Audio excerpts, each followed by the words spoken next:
Pendek-pendek tapi tagap. Begitulah kata-kata menggambarkan fizikal kebanyakan malim gunung dan porter yang berkhidmat di Gunung Kinabalu, Kundasang, Sabah.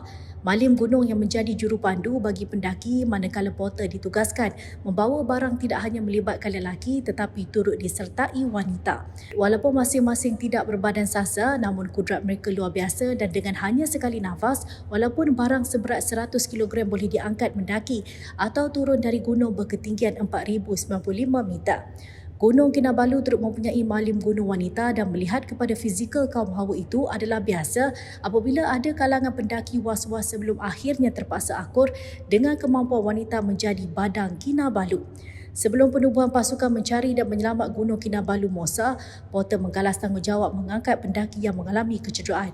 Setiap malim gunung dan porter boleh bekerja mengikut kesanggupan mereka mendaki.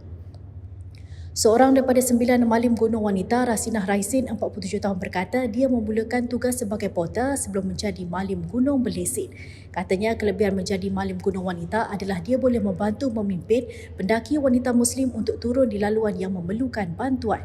Biasanya pendaki wanita Muslim akan meminta agar mereka dipimpin oleh malim gunung wanita agar mudah untuk bersentuhan sekiranya mereka perlu naik atau turun di kawasan yang perlu menggunakan tali.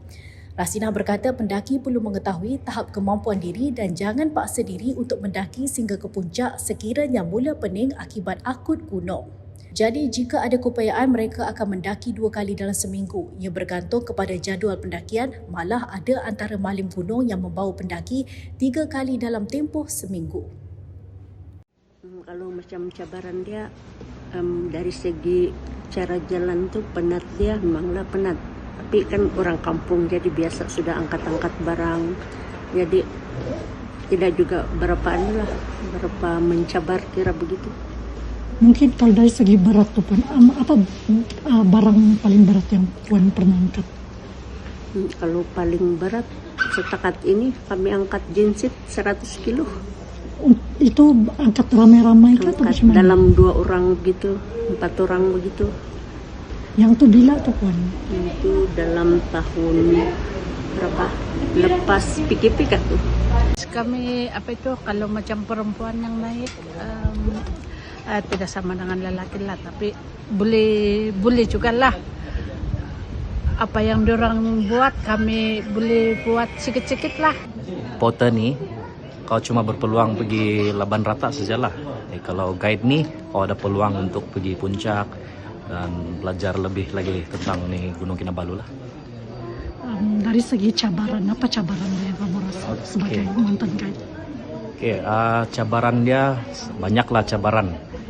Salah satu dia 2015 dulu ada gempa kan, dan dia sentiasa ada susulan juga itu. Pada tahun 2020 ada satu gempa kecil, tapi dia kuat di bawah sinilah, dia bukan di atas sana.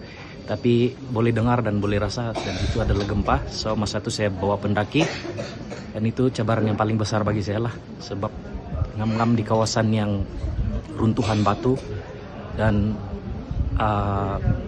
memang panik lah. Tapi saya tidak bagi tahu pendaki saya tidak mau dorong panik.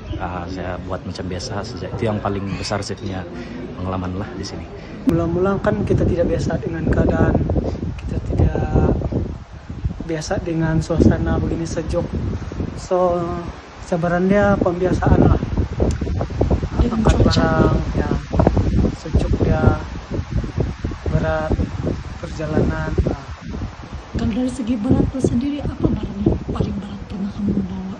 Paling berat kami pernah bawa genset lah.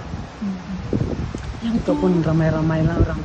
Tapi kalau individu saya pernah bawa pasir untuk pembinaan di atas.